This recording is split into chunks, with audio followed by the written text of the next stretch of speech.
এই বিশ্ব ভালোবাসা দিবসের সাথে মুসলমানদের কোনো সম্পর্ক, এগুলোর আউটপুট হিসেবে মাঝে মাঝে এই ঢাকা মেডিকেলের ডাস্টবিনে নবজাতকের কান্নার আওয়াজ শুনতে পাওয়া যায়। মুসলিম ছিলেন সব নবীরা, সাইয়েদনা ইব্রাহিম আলাইহিস সালামের মতো, ইউসুফ আলাইহিস সালামের মতো আল্লাহর আদেশের সামনে আত্মসমর্পণ করেছেন।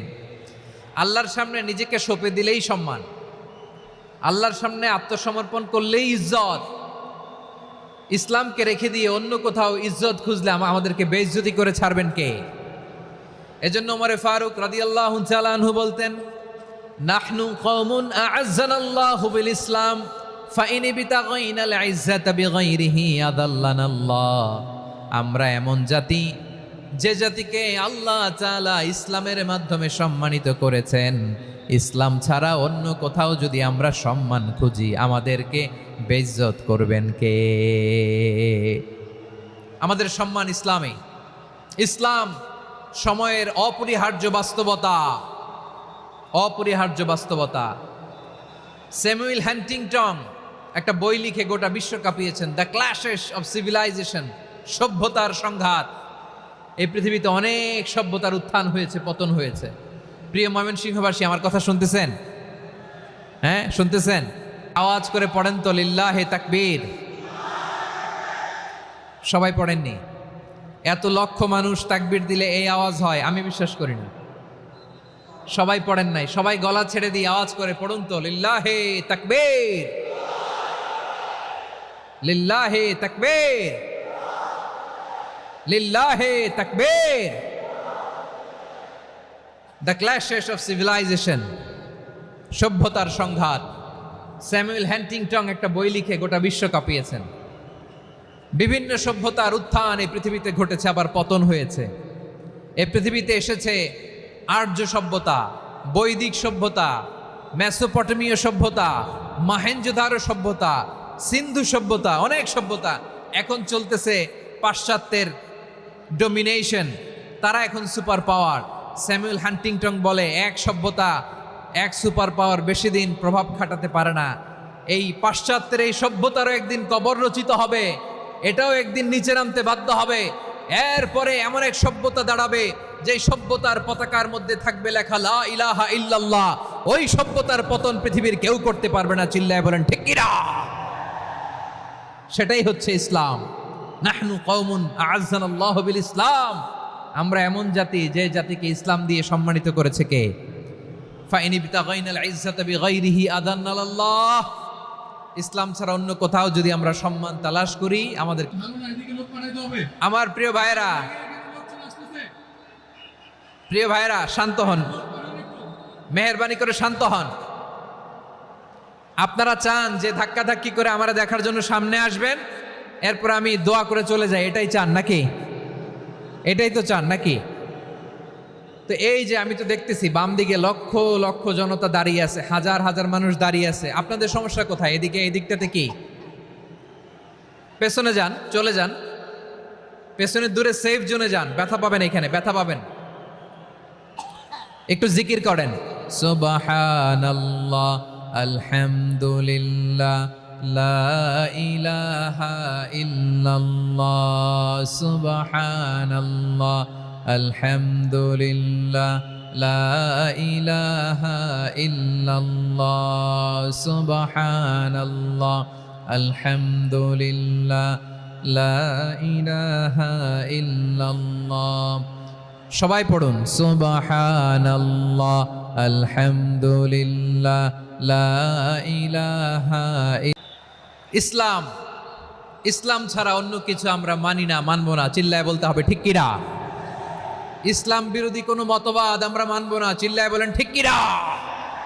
ইসলাম আছে, ইসলাম থাকবে। যারা ইসলামকে মাটির নিচে গেড়ে ফেলতে চায়, ওরা জানে না ইসলামের ধর্ম কি। ইসলাম চারা বীজের মতো, ইসলামকে জমিনের ভিতরে গেড়ে দিতে চাইলে এটা শাখা প্রশাখা নিয়ে আসমানের দিকে, উপরের দিকে উঠে যায়। চিল্লায় বলেন ঠিক কিনা? এজন্য আল্লাহর হাবিব বলেন, 6টি মৌলিক কর্মসূচির সারমর্ম হলো ইসলাম। আওয়াজ করে বলেন তো কয়টি? হাদিসে জিবরিলে সাইয়েদনা জিবরিল আলাইহিস সালাম বিশ্বনবীকে বললেন, ও নবী আপনি বলেন তো ইসলাম কি? ইয়া মুহাম্মদ আখবিরনি আনিল ইসলাম, ইসলাম কারে বলে আপনি বলেন। আল্লাহর হাবিব বললেন, আল ইসলাম আন তাশহাদা আন লা ইলাহা ইল্লাল্লাহ ওয়া আন্না মুহাম্মাদার রাসূলুল্লাহ ওয়া তুকিমাস সালাতা ওয়া তুতিয়াজ যাকাতা ওয়া তাসুমা রমাদানা ওয়া তাহুজ্জাল বাইতা মান ইসতাতাআ ইলাইহি সাবিলা। আল্লাহর হাবিব ফরমান, 6টি মৌলিক কর্মসূচির সারমর্ম হলো ইসলাম।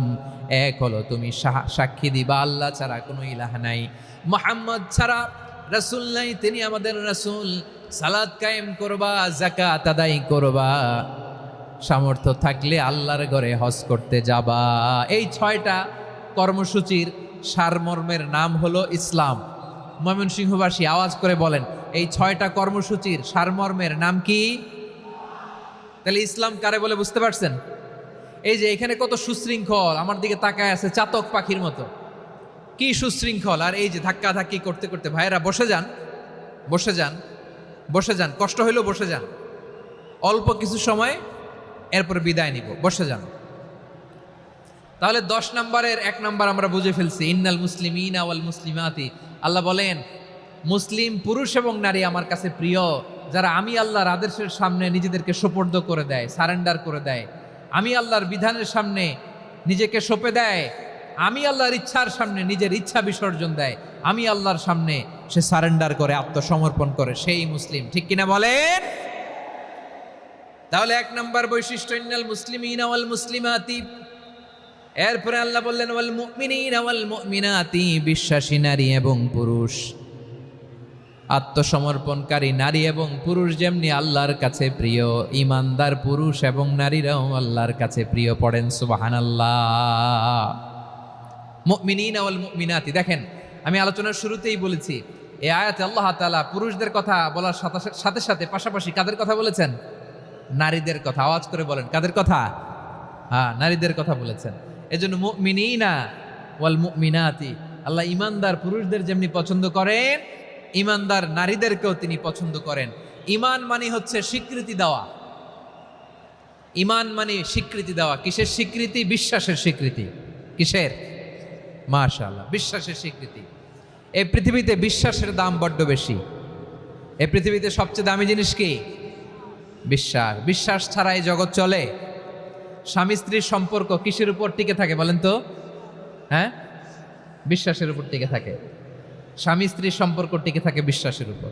আচ্ছা, পার্টনারশিপে যারা ব্যবসা করেন, পার্টনারশিপের বিজনেস, এটা টিকে থাকে কিসের উপর? বিশ্বাসের উপর। এই জগৎটাই চলে বিশ্বাসের উপর। বিশ্বাসীরা এই পৃথিবীতে না থাকলে আল্লাহ এই পৃথিবীও টিকায় রাখতেন না। একজন বিশ্বাসী এই পৃথিবীর বুকে বেঁচে থাকলে আল্লাহ তাআলা এই পৃথিবী ধ্বংস করবেন না। চিল্লায় পড়েন আল্লাহু আকবার। এই পৃথিবীর সবচেয়ে দামি বস্তু বিশ্বাস, সবচেয়ে দামি। বিশ্বাস দিয়ে এই পৃথিবী চলে। এজন্য জ্ঞানীরা বলে, বিশ্বাসে মিলায় বস্তু তর্কে বহুদূর। বলে না? বিশ্বাসে মিলায় বস্তু তর্কে বহুদূর। বিশ্বাসে এই পৃথিবী টিকে থাকে। আচ্ছা দেখেন, ঢাকা থেকে একজন লোক কক্সবাজার যাবে। প্রিয় ময়মনসিংহবাসী আওয়াজ করে বলেন, কই যাবে? ডবল ডেকার বাস আছে না, যেগুলোতে ঘুমায় ঘুমায় যাওয়া যায়। তো দেখবেন অনেক প্যাসেঞ্জার বাসে উঠে আস্তে করে ব্ল্যাঙ্কেট নিয়ে, কম্বল নিয়ে ঘুম দিতেছে। ঘুম দেখেন তার কি বিশ্বাস ড্রাইভারের উপরে। এই বাস তো তারা চালাইতে চালাইতে নওগাঁ নিয়ে যেতে পারে, এই বাস তো তারা নিয়ে পঞ্চগড় ছেড়ে দিতে পারে, কিন্তু তার কোনো টেনশন নাই। সে দেখবেন ব্ল্যাঙ্কেট নিয়ে, কম্বল নিয়ে দিছে জনমের ঘুম। এর কারণ তার বিশ্বাস আছে যে সকালবেলা এই বাস কক্সবাজারেই পৌঁছবে। দেখেন বিশ্বাসের কত দাম। ঢাকা থেকে জেদ্দা ওমরা করতে যারা যান, দেখবেন 40,000 ফিট উপরে বিমানে অনেকে কম্বল চাপা দিয়ে ঘুম দিতেছে। ঘুম। এই বিমান 40,000 ফিট উপর দিয়ে পাইলট চালায়া এটাকে আফ্রিকার জঙ্গলে নিয়ে যায় নাকি ভারত মহাসাগরে নিয়ে যায়, তার কোনো টেনশন নাই। সে ঘুম, কারণ তার পাইলটের উপর, এই এয়ারলাইন্সের উপর বিশ্বাস আছে যে সকালবেলায় এটা জেদ্দা আন্তর্জাতিক বিমানবন্দরে ল্যান্ড করবে। ঠিক কিনা বলেন? বাবা বাবা তার কলিজার টুকরো সন্তানকে, ছোট্ট ছেলেটাকে দেখবেন মাঝে মাঝে আদর করে এরকম শূন্যে ছুঁড়ে মারে। আপনারা মারেন? ময়মনসিংহের বাবারা বাচ্চাদের সাথে এরকম মজা করেন না? তো উত্তর দেন না কেন? আপনারা করেন? বাবা তার সন্তানকে, ধরেন ছোট্ট মেয়েটাকে আদর করে কোলে তুলে এরকম শূন্যে ছুঁড়ে মারে। তো মেয়েটাকে শূন্যে ছুঁড়ে মারলে দেখবেন মেয়েটা খিলখিল করে হাসে, খিলখিল করে হাসে। ও যদি নিচে পড়ে ওর হাতও ভাঙবে, পাও ভাঙবে, তারপরেও হাসে। কেন হাসে? কারণ মেয়েটার বিশ্বাস আছে যে আব্বু আমারে ছাড়বে না, আব্বু আমাকে ঠিকই ধরে ফেলবে। চিল্লায় বলেন ঠিক কি না? ও আমার প্রাণের ময়মনসিংহের ভাইরা, এই জমিন চলে বিশ্বাসে। বিশ্বাস এই পৃথিবীর সবচাইতে দামি সম্পদ। এজন্য একজন বিশ্বাসী জমিনের মধ্যে বেঁচে থাকলে জমিনের উপর আল্লাহ প্রলয়ঙ্কারী কিয়ামত দিবে না। এজন্য আল্লাহ বললেন ওয়াল মুমিনিনা ওয়াল মুমিনাতি, বিশ্বাসী পুরুষ এবং নারীকে আমি আল্লাহ বড্ড ভালোবাসি। তারা এমন ভাবে বিশ্বাস করে না দেখে বিশ্বাস। আল্লাহ বলছেন আল্লাযীনা ইউমিনুনা বিল গায়বি ওয়া ইউকিমুনাস সালাহ, আমার বিশ্বাসী বান্দারা না দেখে বিশ্বাস করে। অদৃশ্যের প্রতি তারা বিশ্বাস রাখে, না দেখে বিশ্বাসটাই আসল বিশ্বাস। ঠিক কিনা বলেন? আচ্ছা, বুঝে থাকলে উত্তর দেন। আমার হাতে 3টা চকলেট নিয়ে যদি আমি বলি এই যে আমার হাতে চকলেট, তুমি বিশ্বাস করো? আপনি তো বলবেন করি, কারণ চকলেট তো দেখা যায়। বিশ্বাস না করে যাবেন কই? কিন্তু আপনারা না দেখায়া 3টা চকলেট এরকম মুষ্টিবদ্ধ করে পিছনের দিকে নিয়ে যদি বলি বন্ধু আমার পিছনে ডান হাতের মুঠায় কিন্তু 3টা চকলেট আছে, বিশ্বাস করো? ও না দেখেও যদি বলে বন্ধু তুই যেহেতু বলছিস বিশ্বাস করি, যদি করে এটাই আসল বিশ্বাস। না দেখে বিশ্বাস করাটাই আসল বিশ্বাস। চিৎকার করে বলেন ঠিক কি না? এজন্য আল্লাহ বললেন না দেখে বিশ্বাস হলো আসল বিশ্বাস। অদৃশ্যের প্রতি বিশ্বাসকে